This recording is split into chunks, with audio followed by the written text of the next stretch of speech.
Finally, we exchanged numbers. I asked her out on a date so I can finally meet her, and she said yes. Halfway through the day, she texted me and asked if I can get her from work. I said sure. She said I can get off around 5, so I said okay, that's cool. See, there's police right by the dumpsters of the complex. I flashed her down and told her that I need to come get her at my car. The officer came and ordered her out. After that, I blocked her and never spoke to her again. We got another date from a guy since you guys keep begging for it, so here we go. About 3 years ago, I'd gone through a divorce, so I kept a low profile.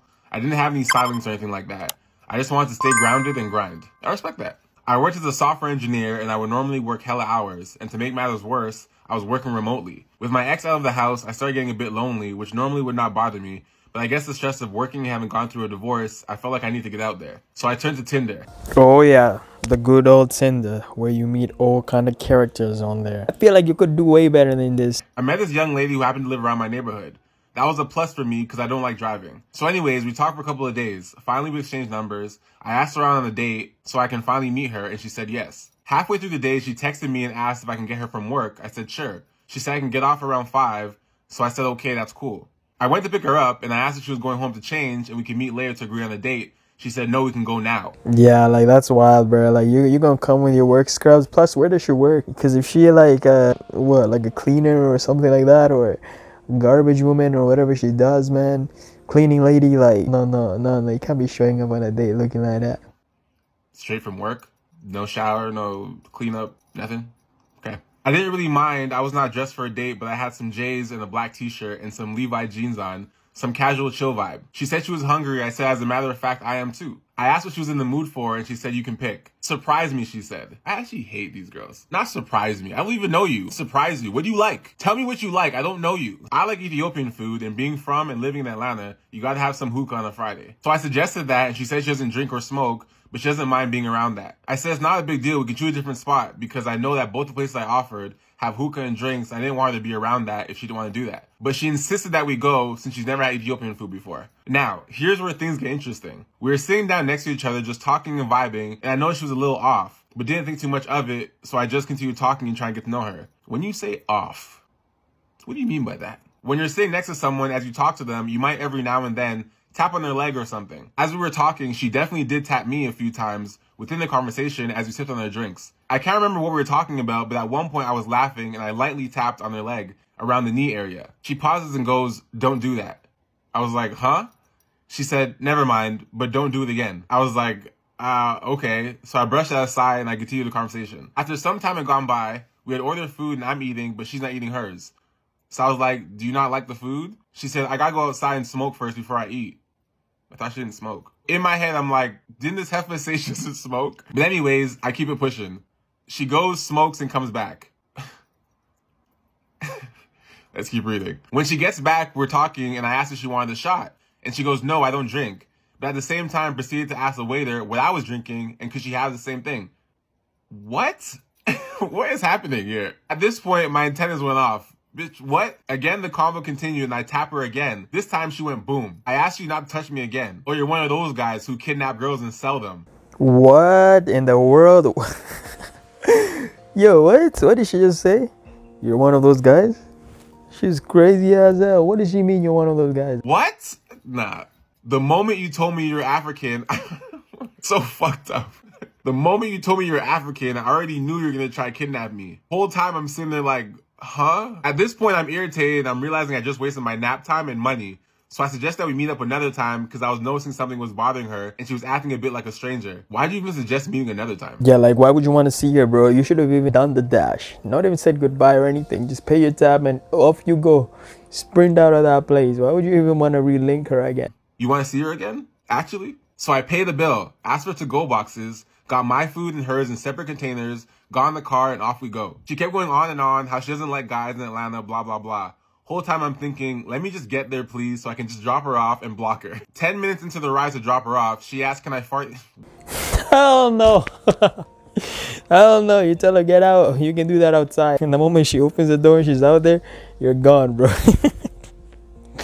But hey. You know what? At least she asked. I can't imagine, like, you know, there's some people out there, they don't even ask, bro. They just let it go. At least she had the audacity to ask. What? 10 minutes into the ride, she asked, can I fart in your car? I was perplexed. I was like, what do you mean? No, you know what she means. You know exactly what she asked you. What do you mean, what do you mean? Exactly what she said, bro. I was like, what do you mean, can you fart in my car? At this point, she proceeded to roll down the window. Nah. At this point, she proceeded to roll down my window and rips one out. That shit smelled like rotten meat, milk, and eggs. What? I can actually smell whatever you just described just now. My goodness, bro. Yo, at that point, I'm out of that car, man. She can have the car. I don't care. I don't want to be back in there with her, especially no. She can have the car, bro. I don't need it. Matter of fact, I'm actually gonna give her the car. I'm gonna be generous, leave her the car with her, and then I'm gonna call the cops and tell them she stole my car. Alright, that's how it's gonna go, man. Like, I ain't getting back in that car. Rotten meat, milk, and eggs. All put together. As she was doing this, I'm asking her if she was really doing this. I missed the front entrance of her complex and she started screaming and cursing me out, talking about why didn't I stop and I'm trying to kidnap her. Why didn't I stop? Because I can't breathe, nigga. I was like, first off, I don't even know where you live. She said, turn around. I said, fuck that. Get out and walk. I'm done here. At this point, the smell of my car was unbearable. You know, you should have just told her to go inside and bring fresheners and stuff and clean your car, because, yo, she messed it up, bro. She ruined the scent. So obviously you gotta fix it. So I rolled down all the windows. Luckily, there's police right by the dumpsters of the complex. I flashed her down and told her that I need to come get her at my car. The officer came and ordered her out. After that, I blocked her and never spoke to her again. I can't really blame you for anything here other than, I mean, you just had a divorce. You went on Tinder. Probably not the best route. But I feel you. It's fine. But there's a part where you said she seemed a little off and you just went with it. I really, really wish I knew what you meant by that. Because she's definitely off. Oh, she's off. And I think the fact that you knew that and kept going, you're a nice guy, but now your car smells like shit. Actual ass. Honestly, brother, I don't blame you for anything you did here. You took her out, you picked her up from work, paid for the bill, tried to be nice. That was just a bad date, bro. I feel you. I honestly can't even blame you for anything you really did. That was just some shit. Literally. The only thing I would have done differently is when she was talking crazy to you like that, like saying you're gonna kidnap her, blah, blah, blah. And then when she said she didn't smoke and she's smoking outside, I'd be like, all right, you're paying for half your bill. I'm not still paying for your bill. Like, me paying for your bill means I really like you. I don't fucking like you. I hate you, actually. You accuse me of kidnapping you because I'm African? I ain't paying for that bill. Are you crazy? Sorry you went through this, brother. Good luck out there, and sorry about the divorce as well. Yo, I bet you anything my man now is traumatized from Tinder, bro. That boy never logged on them Tinder app ever again, ever since that day, bro. He was traumatized. Now he probably don't even let any woman in his car ever again, bro. He's like, no, none of y'all are getting in. I don't blame him. This is the shittiest date. No pun intended. Here were two insanely hot girls in my high school. They were 10 out of 10s, and they had completely different life situations. The first girl, she got knocked up by a guy in our class who everyone knew was an idiot, but he had a really cool truck. She started doing meth with him. He died. She got fat somehow, and now I still see her on Facebook. She doesn't look great anymore. The other girl, she graduated, started working downtown as one of those, like, cocktail girls at the club with the sign and the sparklers, and they do a little dance and it says happy birthday. One of those girls meets a billionaire. The billionaire flies around the world. They're going to fancy restaurants, yacht clubs. They got married, have kids. They look super happy, and she's still crazy hot. And the point of this is that if you are a girl, it's important that you recognize how hot you are. And that you need to hold out, not for a guy that's going to make your day, but a guy that's going to make your life. Because you might be that attractive. But for the guys, if you're an idiot and you got nothing going on for you, dude, finance that truck. Because before you get Darwined out of this life, you might get some crazy tales. Damn, it's quite unfortunate, man, how they both ended up on different sides of the spectrum. I mean, this just goes on to show that looks isn't everything, bro. Your looks are going to depreciate. Now, it also depends on what kind of lifestyle you got. You see, the other woman found a dude with the trucks, chose to settle down. Her looks went to shit. She had just bad luck. Dude died. I guess the truck's still there. And you got the other woman who she was a waitress or something and met a billionaire. Like, what? And then elevated her life. Like, what? Got kids, married. What? You see, it's just luck, I guess. Don't rely on that looks, man. If you think you're gonna look young and beautiful forever, you're mistaken. Your looks are gonna fade. And I know how women love to stay youthful, like, you know what I'm saying? They want to look young. They do all these procedures, bro, Botox, all them surgeries, all these liposuction. They do a lot of stuff, man, to try and look youthful. But you can't hold on to that forever, you know? Yeah, just one thing to keep in mind. It took going out in Miami at a young age. Like, I lived there from 21 to 22. I love how she just started off this story by saying it took a while to live in Miami. You know, I lived there from a young age, from 21 to 20. It's like, bitch, you just lived there for a year. All right, shut up. But even before then, like, I'd go out there and I'd meet these girls, and it's like they would only post, you know, as if it's their lifestyle. But it's like, I was out. Like, that's his yacht. Yeah, you're dating him right now, but you know, by September you're gone. It's his house, his this, his that. And at the end of the day, if I was like, hey, like, let's call an Uber. Oh, I don't have an Uber app. Let's go here to eat. Oh, let me text this guy for money. It's like, they are the epitome of that Kanye line, $2,000 bag with no cash in their purse. They don't fall far from the tree in the sense that their mom, they didn't even learn from. Like, hey, you can't pretend that guy's whole livelihood is yours, because one day, if that's the case and you do trust that, well, by 35, 45, you're tossed up and he's on to the next. So it's like, when these girls act superior and make those men who are actually working for their buck feel inferior, nah, open that purse. I mean, she has a point. That's how it goes, right? Like, nowadays, as long as you're young, attractive, bro, you get everything for free, everything handed down to you, all right? That's the way.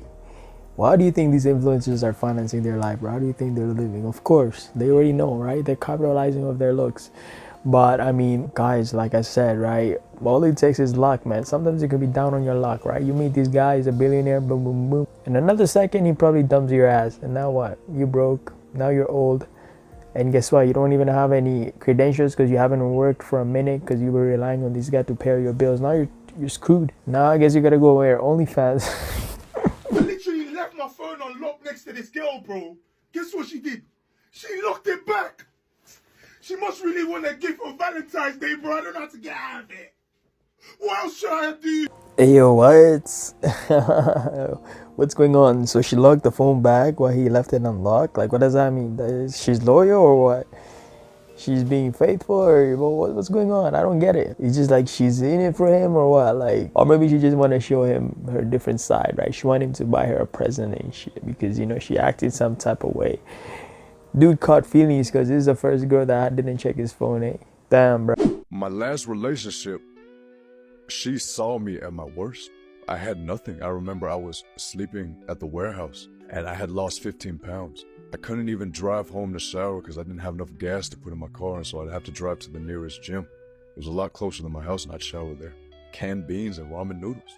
And I had nothing. I had no money. You know, in the early stages, I could take her out on all the pretty dates, and then eventually, I couldn't do that anymore. She got off work one day. She's like, "Can I see you?" And I'm like, "I don't really want to see you. I don't want you to see me like this." And she came. She said, "Are you hungry?" Knowing I didn't have money, and she had to come and bring me a burger and some fries, and I couldn't even pay for it, and I just felt defeated. And I was so angry. I was so sad that I just couldn't be the man that I wanted to be for her. And I'll never forget her because she gave me what I wanted at the time, which was unconditional love, and she cared about me.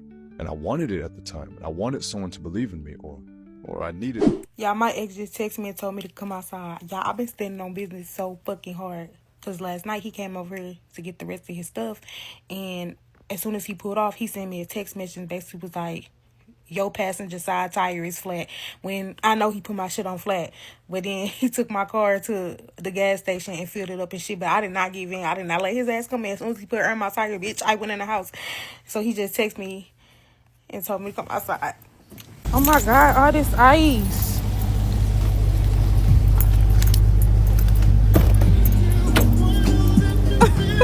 Oh my God. You got me some more flowers? Yeah, because the last ones, it ain't have no card or no money. You got me $1? Thank you. Are you recording me?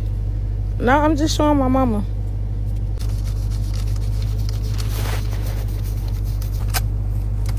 What's this? So what you finna do? Go in the house? Go in the house. Yeah. My game in the back. Okay. I'm trying to stand on business, but these is fire though. Thank you. Yeah, this is Cab. You guys already know what she did right after. She let him in the house, bro. She just ain't showing you the part of the video, bro. After getting all them flowers and the cash, you think she just went straight up to her house and just stood still on her business? Nah, she capping. Also, another thing, guys, is like if you're this dude, imagine that you went through all that work to go get them damn flowers, and you're surprising her here and all trying to be romantic and shit, and then you give her money on top, and at the end of the day, she just tells you thank you and just locks you out outside, leaves you out in the cold, and you're still chilling in the car. I mean, it's good for a first impression kind of thing. Like if you're still trying to win her over, but like if this is your girl, and I mean, this is your ex now, and you're trying to win her back, you must have fucked up real hard, bro. You must have done something to make her really pissed off at you like that, you know. But at the end of the day, too, I think it's counterintuitive because like you're wasting time. What are you doing? Like all that energy, you're applying it in the wrong areas. And I think she's getting a kick out of this.